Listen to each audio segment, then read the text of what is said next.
shine. A high kick into the forward line. Back they go. There's the siren. East Fremantle have won this second semi-final 15-12-102, defeating Swan Districts 10-16, 77-76, and East Fremantle into the grand final.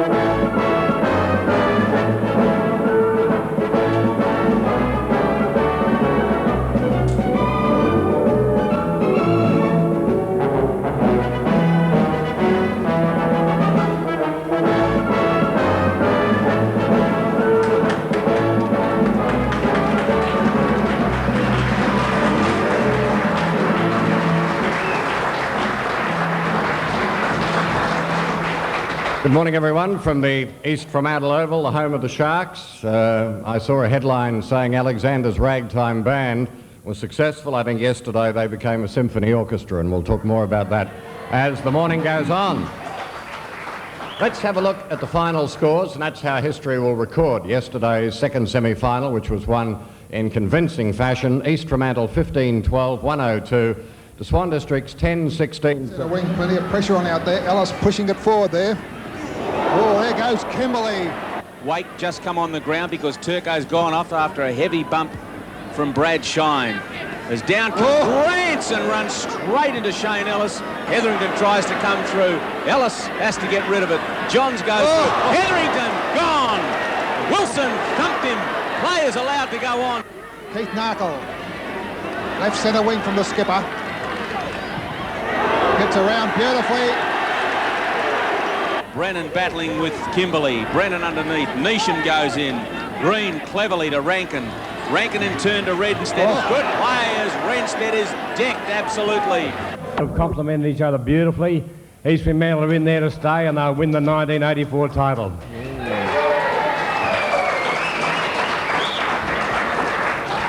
Well, you've said not much point in asking anyone else for their opinion, is it? Well, humble as it may be, give the other lesser lights a go. All right. Well, Bob, I don't know whether you like being called a lesser light, but were you surprised at the impact that East Fremantle had on the Swan Districts players in that first quarter? Yes, I was. As Marty said, very physical opening quarter, and of course what happened, I think, was East Fremantle beat Swans at their own game with the physical clashes. They ended up on top and also consequently set themselves up for a second quarter which was dominated by Ron Alexander and won them the game. It was all over at half-time. Well, a man that played in two of Swan's last premierships is not feeling all that well this morning, Stan. I feel okay. I think it's the Swans guys who are disappointed. I was in the rooms after the game and just looking on the faces of a lot of the fellas, particularly the younger guys, you could see that they were very disappointed, and rightly so. But I think out of bad things always comes good things. The guys will learn from yesterday that it's just not a matter of running onto the ground and it happens. You've really got to work hard, and next week's the test for them against Claremont. And on that subject, of course, the grand final, John, wasn't won yesterday, was it? That was only the first step. There's a long way to go. Yes, there is, Peter. Of course, it's not won until the final game's over. But I thought yesterday it was a magnificent display by East Fremantle. It was a superb blend of aggression when it mattered and skill when it mattered most. And of course, the result was on the board at the end of the game. Well, I think he was voted player of the match just about by everyone. He's also the captain coach of East Fremantle, Ron Alexander.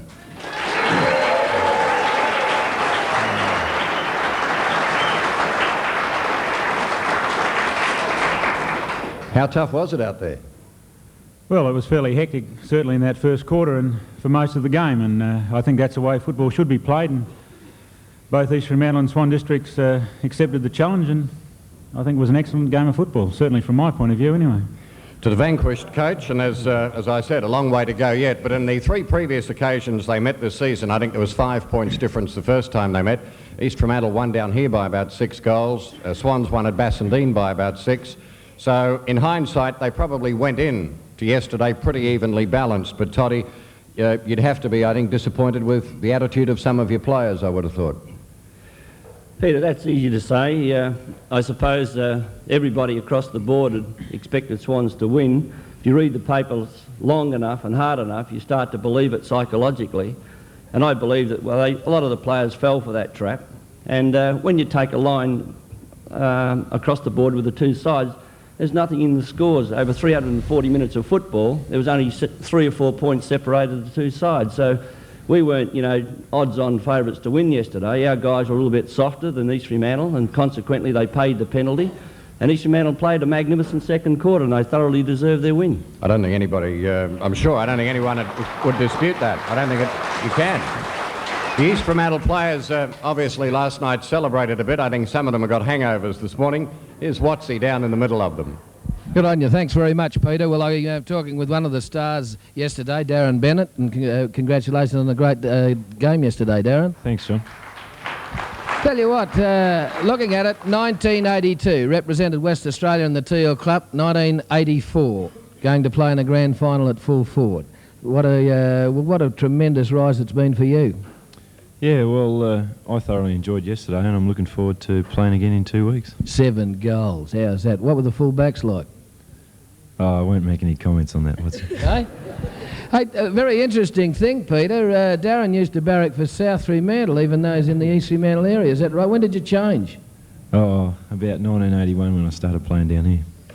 You look forward to kicking 7 goals in the grand final? Yeah, sure do. Good on you, Darren. Good on you. Back to you, Pete. Right, lots to talk about. A lot of action, of course, from the game yesterday. Also, as normal, we have... Welcome back to East Fremantle Oval on a pretty special day, and a special day for a great son of both East Fremantle and South Fremantle. We can include him in that, Steve Marsh, one of the great rovers in the game, who celebrates his 60th birthday today. So, happy birthday to Steve. Your vintage there, Marty?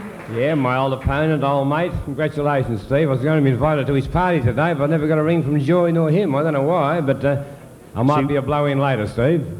Right, now let's get to the action and to the first quarter in particular. We'll deal basically today, because of the length of the program, with the first 2 quarters. That's where the game was won and lost by both sides. To talk about the first quarter, Marty McDonald and Stan Nawatney. Marty, first of all, the weather, the toss, how important was it?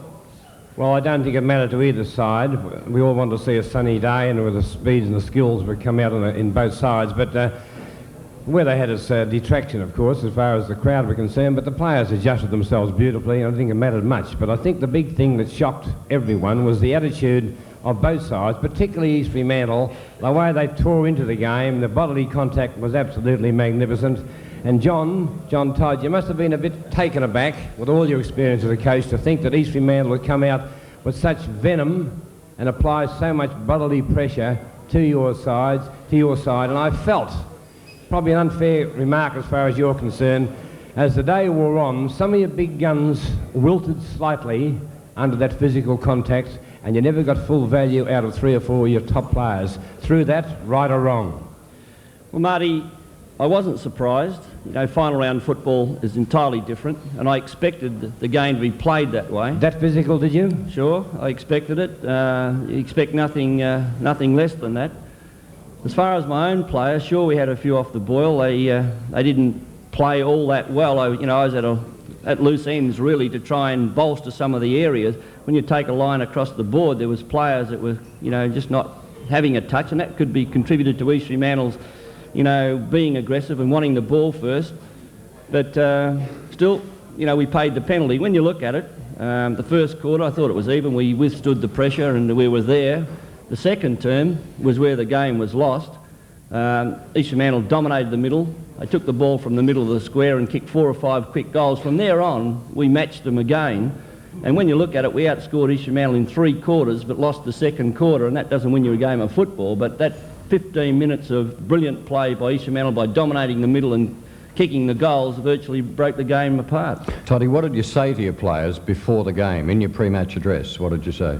Well, I outlined all the things that I've just spoken about. It would be a physical game, and naturally they would try to upset us, and we were tough enough and strong enough to withstand all that, I felt.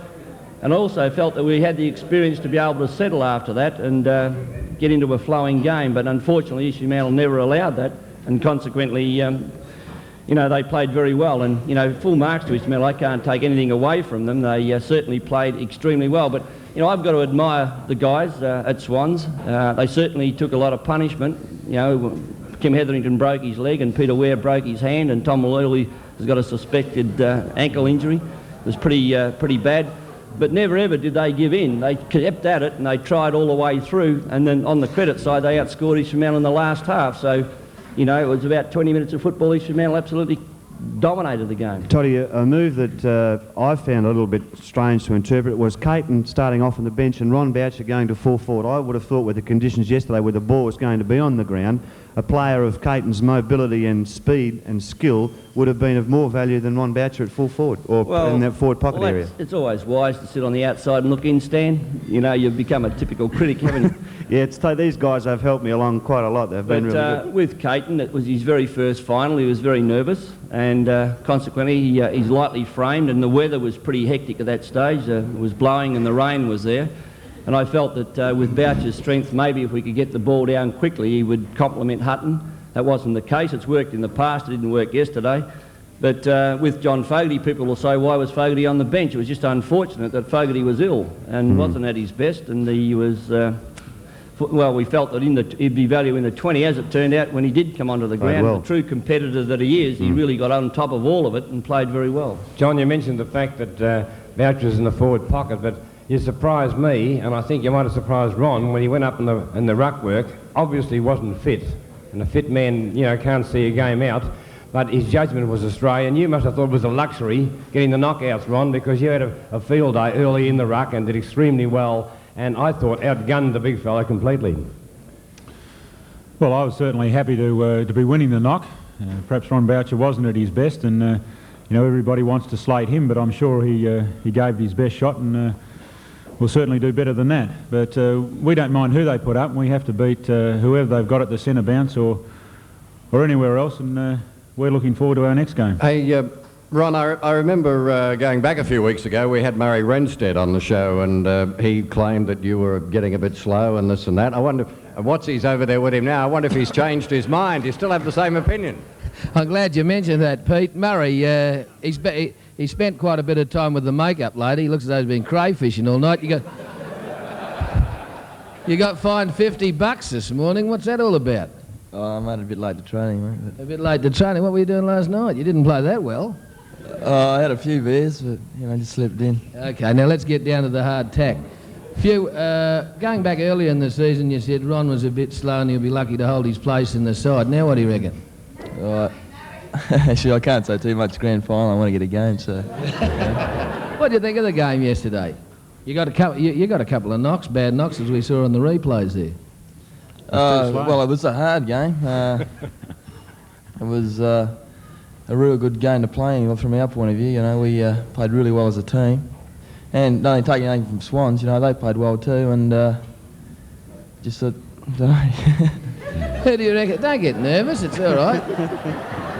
I think he's getting a bit worried. He's with all these women here. How do you reckon you'll play in the grand final? Who's that up there? He keeps yelling out your answers. Just hope we do well. Just give it a best shot, mate. Good on you, Murray. Back to you, Pete. Righto. Hey, You reckon he's too slow to get out of the way of the knocks? you reckon he was too slow to get out of the way yesterday? Well, if he had a little more pace, Murray, he'd probably be able to get out of the way of those heavy knocks. Yeah. Ron, I asked Toddy the question of what he said to his players before the game started to motivate them. What did you say to yours? Well, we just talked about a total commitment to each other, that what we expected when we went for the ball was that someone would be supporting, someone would be talking, someone would be shepherding, that we'd started training on September the 19th last year. We put in a lot of work, and it was at this stage we wanted to capitalise on that work. Marty, the East Fremantle players in that first quarter always had 3 or 4 at the fall of the ball. They supported one another, and they continued that throughout the match. Do you think, was where the pressure got to Swans, do you think? Well, I don't think the pressure got to Swans, because that's Swans' game too, by being at the fall of the ball completely, and they did that, East Fremantle, but I still firmly believe they were shocked by the bodily contact of East Fremantle and their ability to run. Mind you, the pace was taken away from the Rovers, I felt. Shine's always 100% gar, but Kimberley copped a few sickness early and he slowed up a little bit, and I know John would have to agree on that point, whereas the sharp players of East Fremantle, they went on and played football. Knox, and they had more speed in their legs than the Swan Districts players. Toddy, you made a comment at half-time yesterday that the Swan Districts players were just too far away. They were just too far away, whereas the East Fremantle guys were there where they needed to be, in close and protecting each other. Now, that's not usually a Swan Districts trait, the players' trait. Generally, they're in there, but yesterday, you considered that they were just too far away from the play. Oh, sure, that was quite evident, Stan, but I think it gets back to perhaps an attitude to work hard on the field, and our attitude wasn't all that tough at that point of time, and maybe it gets back to being involved in an ambush, and I only hope that East Fremantle can perhaps learn from yesterday's experience. They're going to be red-hot favourites now to win the grand final. That's how critics perhaps set you up. And we were being set up naturally, and naturally it takes a little bit away from the individual. They don't perhaps have that razor edge. They're not as tough as they should be. And it's all right saying they should never ever be like that, but you know, ask the Australian hockey team in LA how they handled the pressure. They were odds-on favourites to win it. It never happened. They didn't even win a medal. And Robert De Costello perhaps went through the same thing. He carried the burden of Australia on his back, and he tried his heart out, but that added pressure is certainly ammunition for the people down below to really attack him and work him out, and psychologically they had an advantage. I just felt that East Fremantle had a lot going for them, more than we did. Our guys thought it was just a formality to go through to the grand final. It didn't happen. We've learnt from it.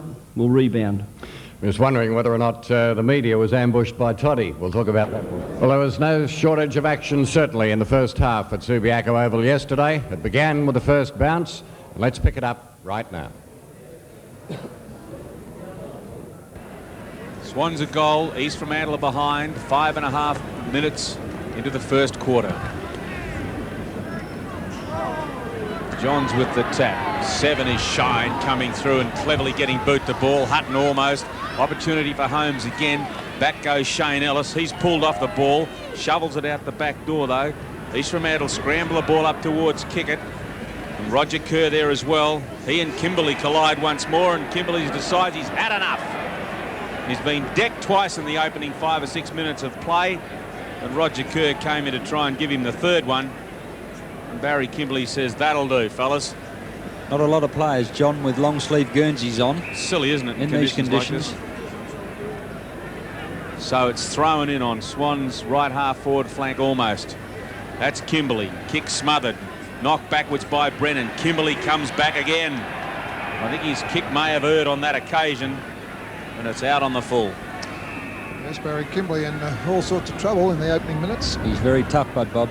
Bryce Foreman kicks the ball up towards the centre wing. That's a good kick from Foreman. And a good mark to Alexander. And interesting to note that Alexander started in the ruck instead of Harding. That was Solon who gave him a nudge. Alexander kicks towards centre half forward, looking for Waterson. From the back, that's a good mark, paid to Wilson.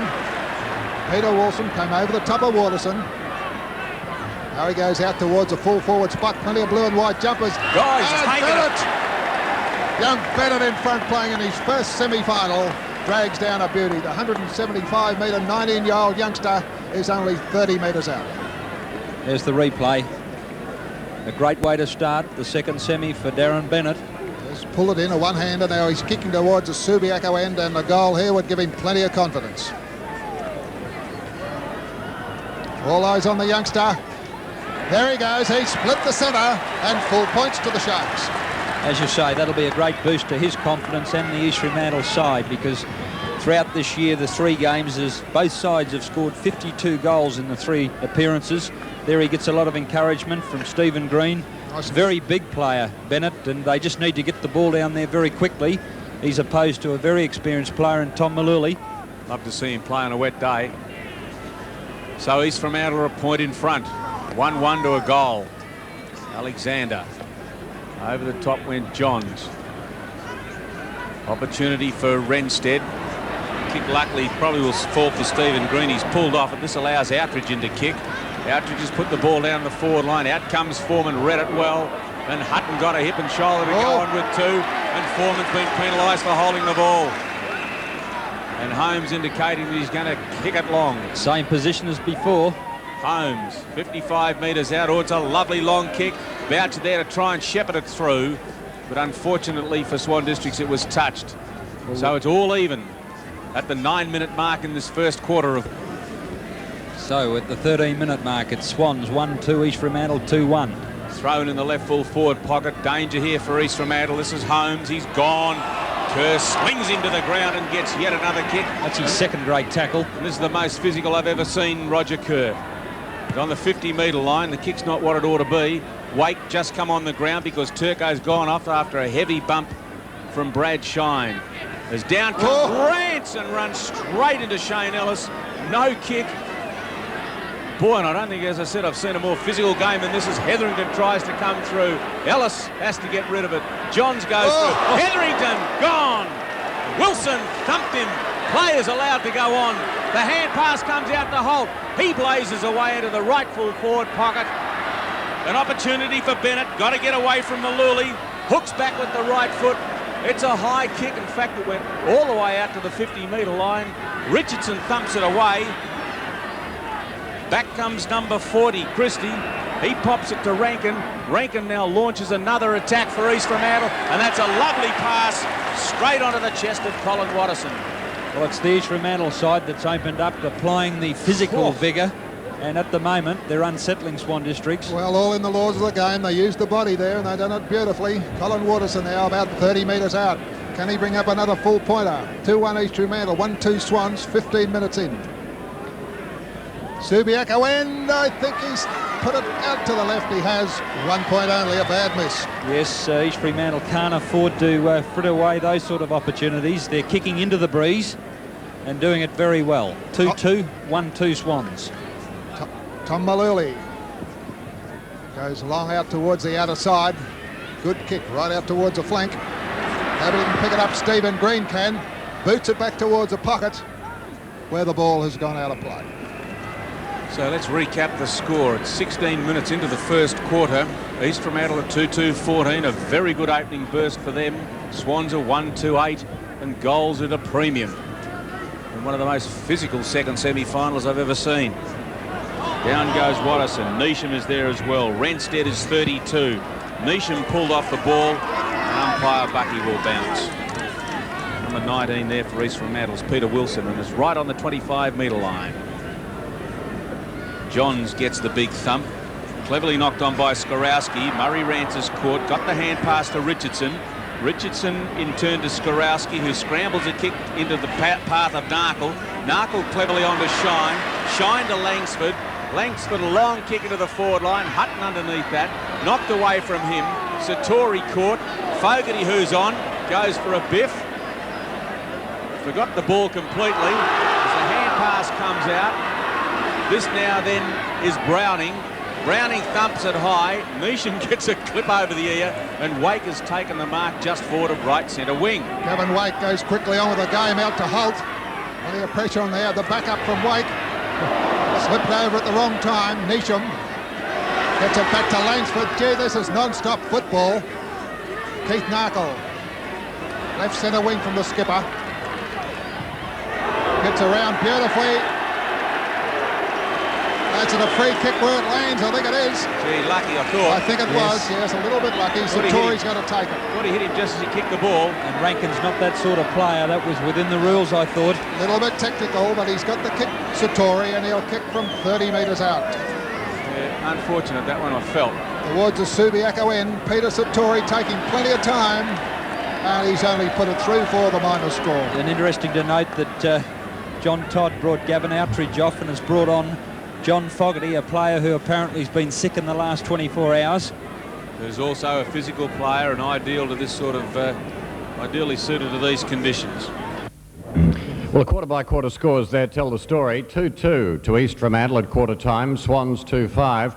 And John Hayes, John Swans had the advantage of the breeze. Were you disappointed with their performance in the first quarter, or what did you think about East Fremantle's as well? Well, Pete, I thought East Fremantle did the job well, and that everybody's talked about the physical contact that was there early, but I thought East Fremantle settled down to play football sooner than what Swans did, and that was surprising to most people at the ground because of Swans' final round experience. But I think towards the end of the first quarter, Swans did, as we just saw on the highlights there, they wasted a few of their opportunities in close to goal. But they did promise of some good things to come in the second quarter because of the way they started to play late in that first quarter, but as everybody saw, it didn't eventuate. Marty, a couple of interesting highlights that came out of the first quarter. At one stage, it looked as though it might have been a basketball match. Yes, we have a special there too. The game was that quick, and the players were very keen to get rid of the ball, and you know, in a good fashion. Have a look at some of the basketball effort in this passage. Renstead. Gee, these backs are fighting hard. Back comes Donny Holmes. Gee, it's hard to get a kick out there. Basketball at the moment. And then came the mistake in the first quarter, and poor old Stephen Green, I think, was looking for a hole to fall into. Yeah, I didn't pick this one out, Stephen. Someone else did. When you don't make excuses. Kick one across the goal, and Stephen Richardson capitalised on this and kicked a goal. And it's 1-5-11 to 2-2-14. Boucher with a good tap. It didn't go to anyone. Fogarty comes out, thumps it back. This now is Stephen Green.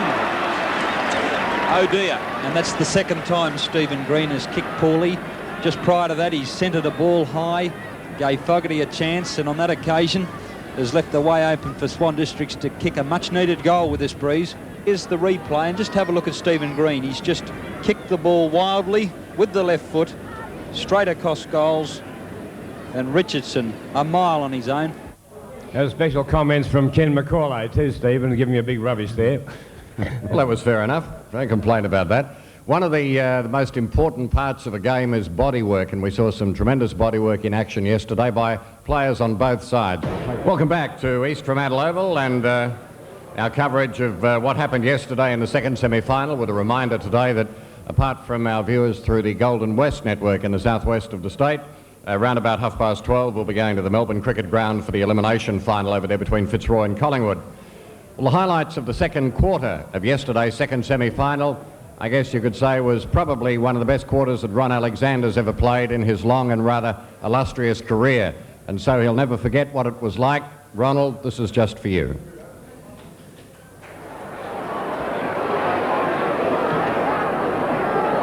I hope you're counting these taps. How important, Ron, how important was that confrontation that you had? I mean, obviously some of the East Fremantle players have read and know about Ron Boucher's physical capabilities. How important an impact do you think that had on the game? To be quite honest, I don't think it had a great impact. You know, I think our players knew what they were about. They weren't concerned about the physical side of the game at all. You know, they're prepared to play whoever anybody puts up. They know what they want, and they're going to get it.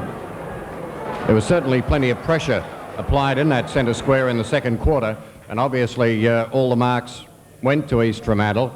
And Toddy, I think everyone that I've spoken to again asked the question, why did you leave Ron Boucher in there as long as you did? Well, once again, Peter, Johnsy had rucked for all the first quarter, and he needed a change. It was simple as that. Boucher was out there to go in there and to do something, and it's easy to be wise afterwards, but in 15 minutes of football, East Fremantle took control of the game and say, right, make a change. If I had made a change, the same thing may have happened, but you know, they were well organised in the middle. I don't believe it was Boucher's fault, irrespective of what you have to say. I believe it was our players at ground level that really got into bother. If you have a look at the video, you'll find that they were nowhere near their immediate opponent, and consequently they were allowed to set the game up from that area. And they absolutely destroyed us. So it's all right being critical of Ron Boucher. No, hang on. Let's it's all right saying how long they left Boucher on the field in that area. But our players at ground level were the players who were at fault. Hang on. Let's take one point at a time. I wasn't being critical of Ron Boucher. If I was going to be critical of any player, I would have been critical of the players who were supposed to be marking Stephen Green, for example. Well, make that point quite clear when you asked me the question. You were referring to Boucher. Hang on. The question I asked you was why you left Ron Boucher in the ruck in that period of time. Well, I've made the mention. If you have a look at all those taps again, you're saying Ron Alexander dominated, but Ron Alexander didn't get his hands to the ball all the time. There was taps that went our way, and unfortunately we weren't able to capitalise on that situation. I'm not disputing that either. I simply posed you a question. I think the responsibility was your players who didn't man-to-man. Well, I think I've answered that, haven't I? But yeah, fair enough. All right, let's leave it at that. But you've got to give credit. You've got to give credit to the way East Fremantle took control in the centre square in that period of time. I also said that as well. I agree. Yeah, I think you did a terrific job of answering the question. From a point of view...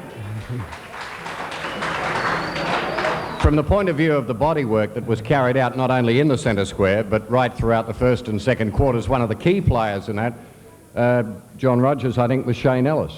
I thought Shane Ellis showed exceptional talent yesterday, Peter. He combined, as most of the East Fremantle players who had to, aggression when it mattered and skill when it mattered, and he has the ability to be able to use his body extremely well to take opposition players out of the game.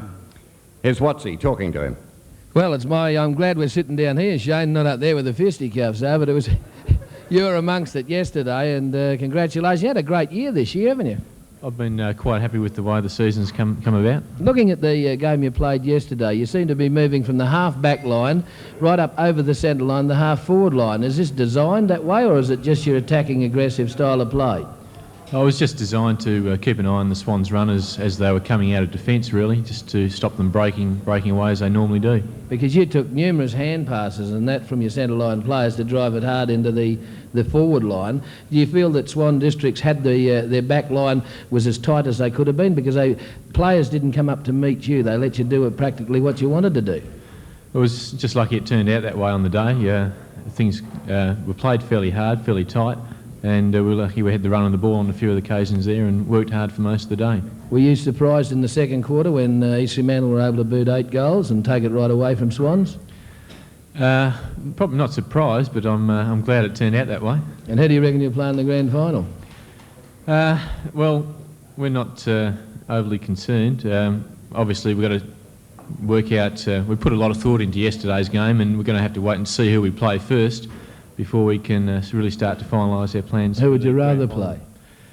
I think it would give... I think most of the guys down at East Fremantle will give them more pleasure, I think, to beat Swans in the grand final. Good on you, Shane. Back to you, Peter. OK, well, let's now pick up the second quarter and what happened. Remembering that Swans had first use of the breeze and they led 2-5 to 2-2, in fact, at quarter time. Bob, the story of the second quarter, as we've already said, unfolded in the centre square. Well, it definitely unfolded in the centre square, and I disagree with Toddy here. I thought that Alexander got all the knocks. I admit that the smaller players picked them up, but I think that you've got to get the knocks to start with, and I think that Ron did a tremendous job there, got the ball moving.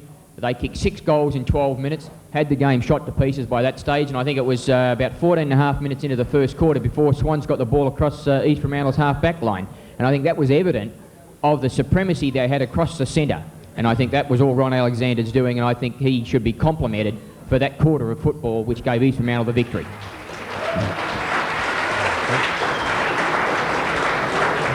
Ron, I felt that undoubtedly the second quarter belonged to Ron Alexander, and I go back to what Peter said before. It must rank, mate, as probably one of the better quarters of football you've ever played. Well, it was certainly one of the more satisfying. It's a little difficult to talk about yourself. I'm more. It's never bothered you before. To talk about I prefer to talk about the other 26 or 27 players that played a part in our build-up. All right. Well, picking up on that then. But you can't. Hang on a minute. You can't do that when you've been the key to what happened in that quarter. Can you? Now, you must have gone in the second quarter with some sort of tactics in mind. For example, when you did win the taps, most of them you directed to one particular side of the ground and at one particular angle.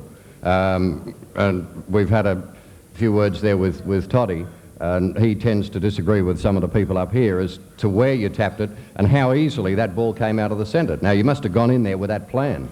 Well, we obviously everybody plans to get the ball out of the centre, and you make your plans, and when they come off, it's very satisfying, and it's satisfying to the people that take the ball out of the centre.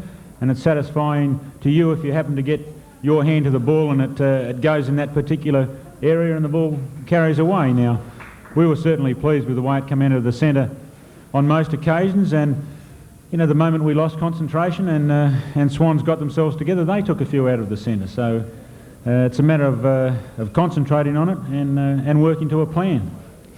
I was just going to say that, or if you don't want to talk about directly your own involvement in the game, what about the performance of Bennett kicking 3 goals in the quarter, Taylor chipping in for a couple, and the performance particularly of, say, Browning and Foreman playing out of defence when Swans did go into attack?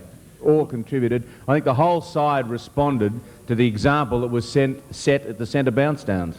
Well, people ask, you know, where did you win the game? And I really believe that everybody put in their contribution because they wanted to win the game so badly. They wanted to take part in a grand final and win a grand final. Now, they just really put in, and everybody played their part, and I mean everybody, because people like Gavin Wake, when he came onto the ground, he picked up the challenge and was right in there. And there's a feeling down here, a very close feeling, and it's excellent.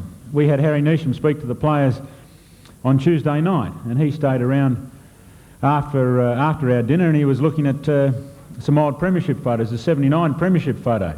And a few of the boys were pointing out Stephen Green sitting there and Kevin Taylor, and then Stephen Green spied a little photo alongside the main premiership photo, and sitting in the under-14 combined side for East Fremantle was Darren Bennett and Michael Brennan and all these sort of players. So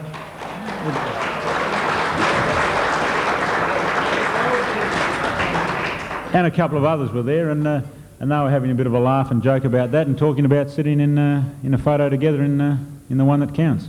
Well, we'll find out what's going to happen in the one that counts in 2 weeks' time, but action from the second quarter. So let's see how the match unfolded. Swans had a 3-point lead. As we go into the second quarter, it was 2-5 to 2-2 at quarter time.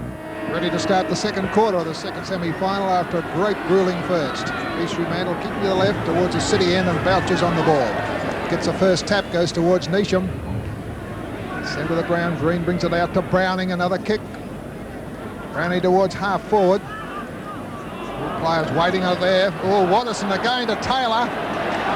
Taylor under kick it from 25 metres out. He's tackled. Missed. And put it through for the minor score. And the problem there, Bob, was he just took too long to kick it. He should have kicked that about a second earlier. Obviously no one talking to him. And Swans have got the ball in their attacking zone.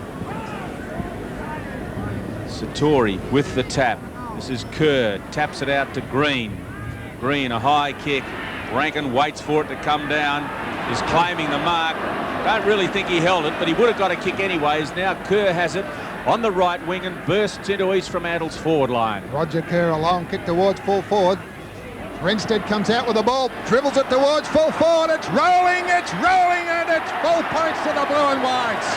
And they deserve that too. And great front of the pack roving then on Renstead's part. The ball was punched, destroyed really, and straight into his waiting hands. We'll see it on replay shortly.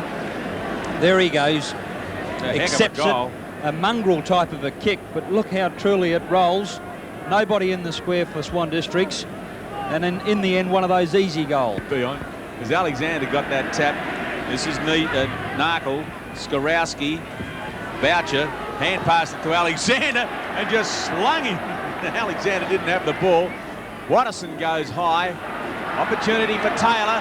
This is the sort of shot he likes. A running shot at goal. And East Fremantle have got number 4. And they're doing it well, East Fremantle, on that occasion.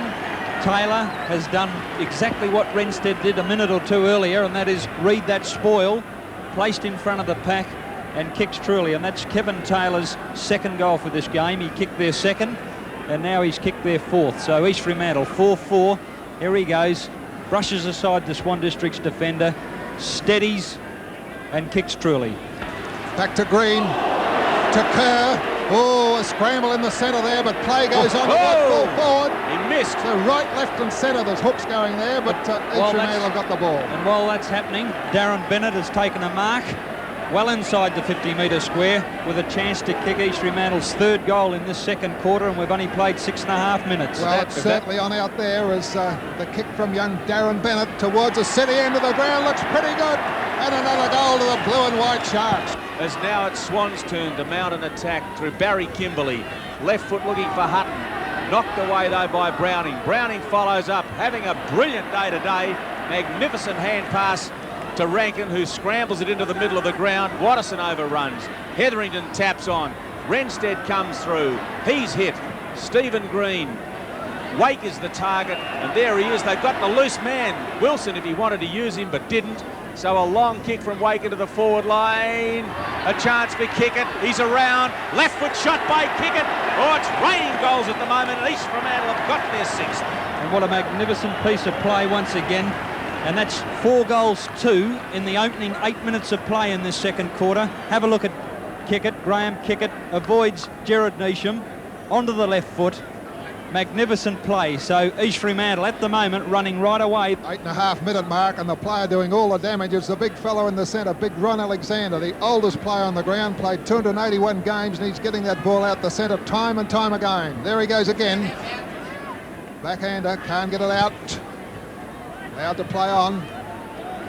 Right out from Christie. Peter Ware tries to give it to Neesham, puts him under the pump.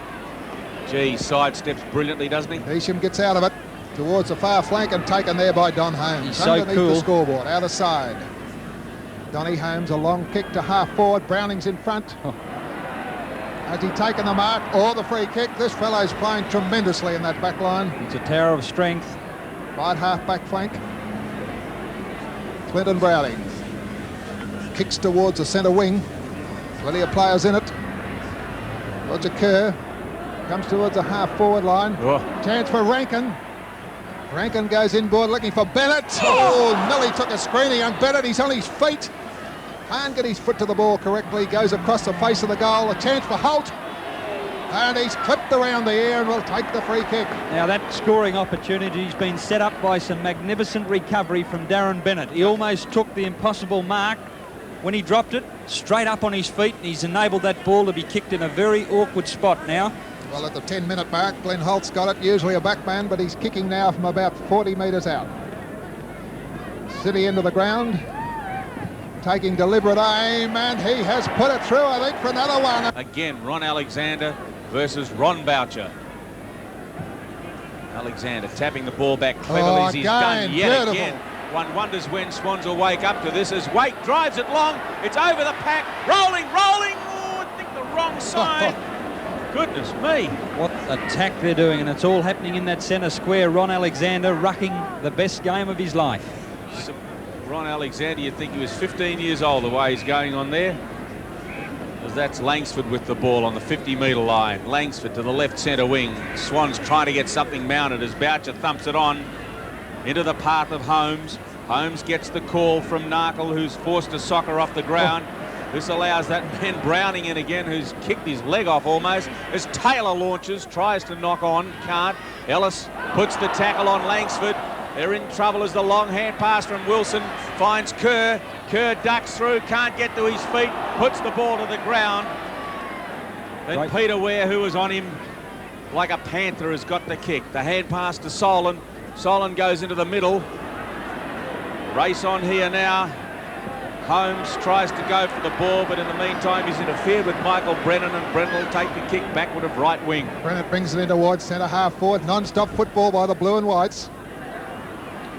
Oh, plenty of pressure there. Skorowski gets it out towards the flank. Richardson and Ellis. Richardson in front. Half back line. Does it well, Richardson. Gets it to Neesham. Neesham having a bit of trouble.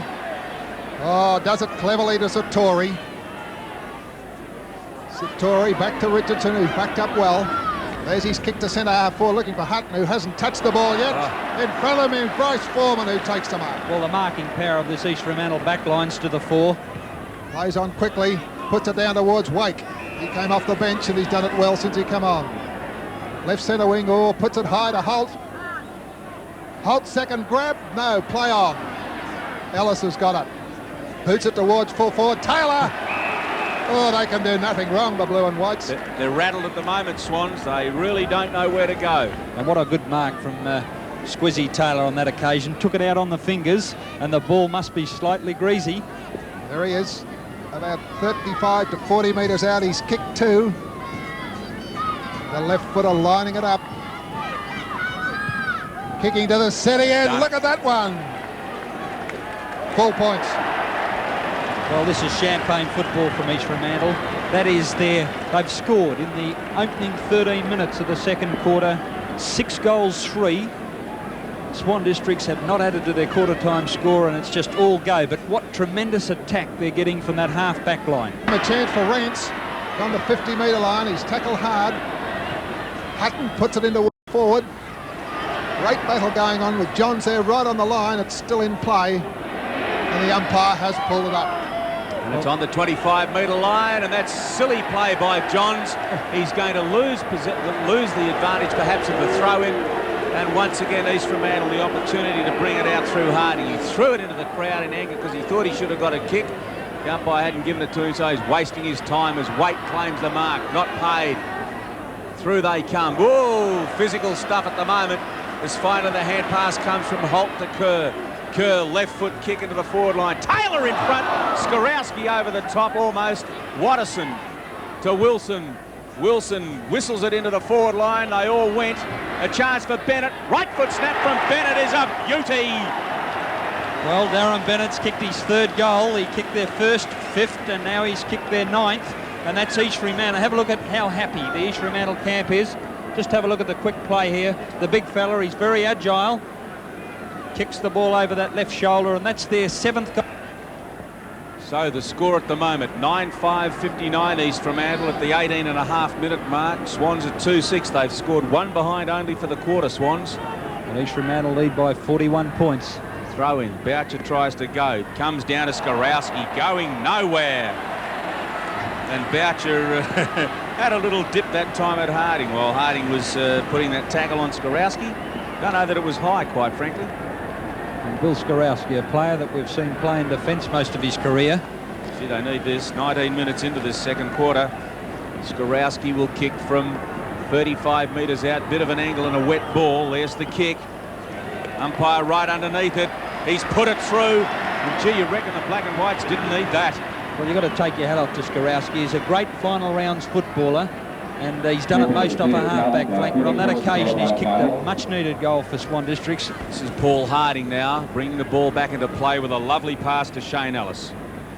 Ellis is on the 50-metre line, kicks to the wing. Everyone sets. Ball to the ground. Alexander being held, knocked into the open space. Renstead, nice hand pass. Almost it was anyway to Kerr.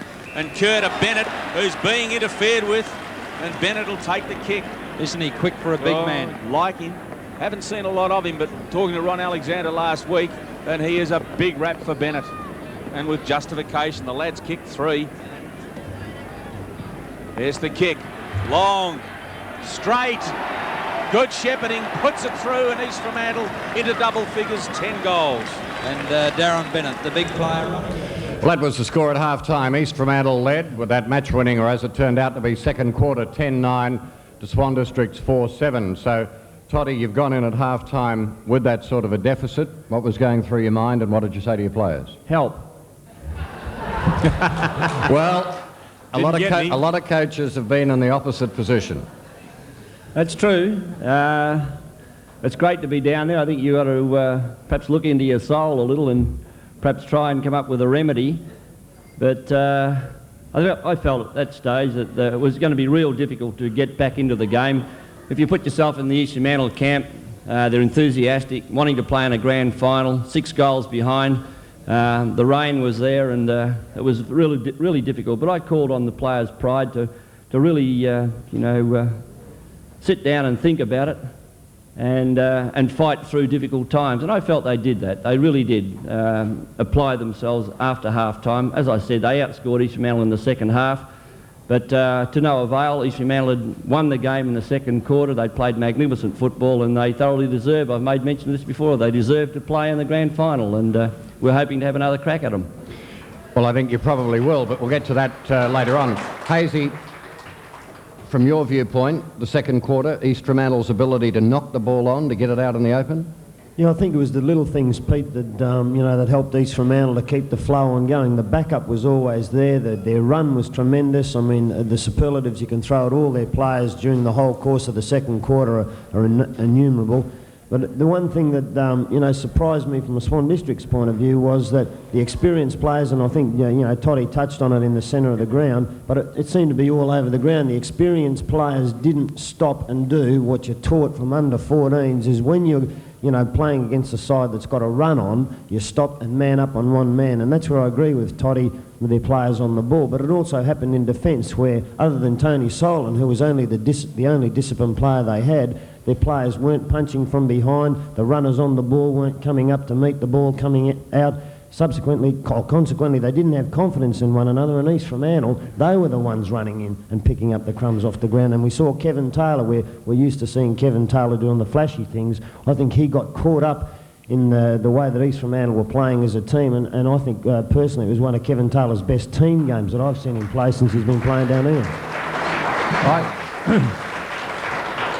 I felt that too many of the last line defenders in the Swan District side were getting drawn too far up the ground, and consequently they had nobody between the fall of the ball and the goals. And I think you saw that on many occasions, that all it took was for one East Fremantle player to get past the last line of defence, which was almost on the half-back line, and they virtually had free passage to the goals. John, you're just talking about overall, right through the course of the game. There's only one quarter, really, that East Fremantle controlled it. That's the quarter I'm talking about. That one particularly, the highlights that we just saw then. Okay, we've discussed this game, and really there's nothing to discuss. The game was won. Other than that, Swans were competitive. But John, from next week's point of view, I mean, you know, we've got to look at that as well. I mean, the Swan District's forward line, when your players did gain possession of the ball and they were bringing it out of defence, the Swan District's players weren't coming to meet them. Their options for the player who had the ball, and we saw Richardson there at one stage. He got the ball, he had no pressure on him, there was no lead.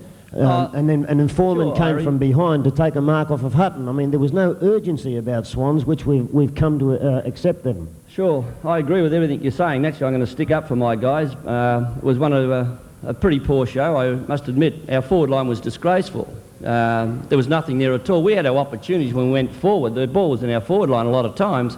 Hutton was out of form, Satori was out of form, Holmes very well covered. And you can go on and on. There wasn't too many that had an influence on our play whatsoever. And it was only just their perseverance that kept us perhaps in the game. Well, when we were talking about three quarters of the game anyhow, one quarter it was absolutely disgraceful. They just destroyed us. But you know, and other than that, we've just got to take stock and have a hard think about it. It's amazing how things turn about, isn't it, Irish? Like a couple of weeks ago, you're king of the castle and you drop one game and everyone swings on you and reckons that you're in the deal. No, they're not. No, they're not. No, I think that's only human nature. Don't get me wrong. That's just human nature. Everyone loves a winner. Oh, that's not a fair comment. I think part of it is and part of it isn't. No, I think to a certain degree Toddy's right there. I think that it's marvellous how you can change from one week to the next, and everyone likes to be supportive of the winner. I was a bit surprised yesterday in the way that Swans didn't seem to have any luck, and I reckon you need a little bit of luck. I mean, East Fremantle played extremely well, but there were a few occasions when the ball hit people's legs and came out, went the wrong way, and it was just one of those days too. Bob, you create your own luck. Yeah, you've got to have a little bit too, though. Well, one of the key players in East Fremantle's defence yesterday was, I suppose you could say, an unsung hero, and here he is talking to John K. Watts. I didn't think that Bryce Foreman at full-back because he had a very difficult job to do. And when they talk about the downs and ups, well, you started off with Perth and you were cleared across to East Fremantle, and of course playing at full-back yesterday on the one of the league's top full forwards in Brent Hutton. Did you have a preconceived idea on how you're going to play him? Oh, not really. What are we going to do? I just play him tight, stay with him all day, just body him. Well, you played against Swan Districts before this year. Do you think that was their best effort? Yeah, I reckon it would be. You reckon they can improve on that? No. You don't? Do you think you're going to stay at fullback? Hope so. What seems to be your greatest attribute? What do you like playing about What do you like about playing at fullback? Oh, you're bound to get a kick when they kick points. Well, I never looked at it that way, but I suppose he's got a point. Back to you, Pete. Telling me nothing. I was only going to say, when you retire, we've obviously got another comedian. Welcome back. I can tell you it's all happening down here, believe me. Reminder about the big day, the day of the grand final. We have a very special breakfast at the Merlin Hotel from 10 until 11 a.m. on September the 22nd. And on that day, we'll be announcing all the Channel 7 Footballer of the Year awards, etc., etc. And the winner, of course, will receive that magnificent motor vehicle. But first of all, let's have a look at voting as it was. Awards, of course, are the goal of the year and the mark of the year. Jonathan? Thanks, Peter. Well, as we told you last week, and very quickly, ladies and gentlemen, we've narrowed it down to 10 of each, 10 goals and 10 marks. And so let's now have a look at the 10 final goals in the Town and Country WA Goal of the Year competition. Shane Ellis with him. Nice play by Garvin to get it back with the Susko. Oh, look Swan goes out wide to kick it in the forward pocket. What can he do with it? He'll get back, kick the ball, dumming a second time, snapped on the left foot, kick it. What's he done? Oh, great goal. A long kick. Alexander's in this and Harper, they're both in it. To the ground. I think it's a goal. A miraculous goal. Gee, I tell you, it's a nice kick. Good kick, wasn't it? Yeah, it's held up a bit into the wind. Trapped well by Sells, spinning hook. Oh, great goal. Now Campbell to full forward. Scott, no, hasn't held it. Snapshot. Ooh, not a bad looking kick. It's a goal. Right on. Oh, he's done it. Oh, what a goal. It's his kick up towards the forward line looking for Mount. One grab, two grabs, can't take it. Desperate defence by West Perth now is charging in after it. There was Bonson. Now this is Collard. Snaps with the right boot. By gee, that's not a bad effort. Oh, great shot by Collard. To run round Fong, and he does that. It's a very high left footer up towards the full forward line. Ross sets for Subiaco. Chance now for Sells. He's in all sorts of trouble. Oh, dummies around about 4 players. Snaps with the left boot. Oh, what a goal! This is an enormously high kick up towards the full forward line. On Ironmonger into the air. Behind him, Brown. Now Campbell. Campbell hooks it from 25 metres. What sort of a kick is this? Oh, a magnificent kick by Grant Campbell, and that's just about shut the gate. The last one from back here. There goes another. It won't make the distance this time. Drops into the pocket. A chance for Lockman off the ground. Don't tell me he's kicked it. Oh, goodness, he has. Down to Dennis. Fires out a hand pass to Papato. Puts it onto his boot quickly. Papato from a very wide angle. Oh, what a goal. Magnificent kick by... Alexis to half forward. Oh, what a grab. Brilliant mark to Amoroso. Oh, he'll remember that. Oh. Hasn't he enjoyed his football? Dear, oh dear. His debut. What a superb grab. From Gillies. Edwards with the left foot. Winger! Oh, he's taken it a second time. Is it Bradmore? No, it was Lockman who missed the ball down there. Here's a kick upfield by Wilson. Right up to full forward. Oh, great mark by Valley. Valley has taken a terrific mark about 10 metres out. What a leap. Reminiscent of that Victorian mark the other night, George. Have a look at it. Going back with the flight of the ball. Has a punch up towards full forward. Oh, the mark of the day from Derek Pickett. Sensational. In the forward pocket. Eyes on the ball. Only one in one hand. Peniza can run in and have one of those shots of his. He's inside 50 metres. Reeves closing. Peniza to full forward. Oh!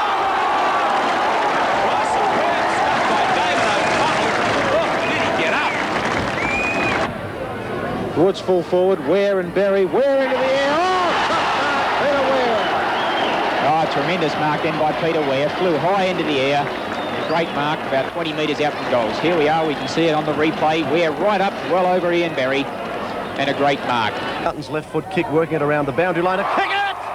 Oh, what a mark by Derek Kickett. Spectacular one and a beauty. This boy's an exciting player, Derek Kickett. So Bell. Off the half-back flank, Nelson the target. Ellis, yes! Beautiful stuff, Shane Ellis. There it is again. Just got hands to that and, oh, what a stretch. So Smith directs it up towards Blackaby, well over his head. Hutton into the air. And a good mark to Brent Hutton. Gee, judged that well. I thought that pass was meant for Blackaby. On that right centre wing, Neil Taylor's there for Gunner. Oh, what a beauty. Like a bird, ready to go. It was great. He didn't wait for the applause either. He went on with it. Brilliant mark.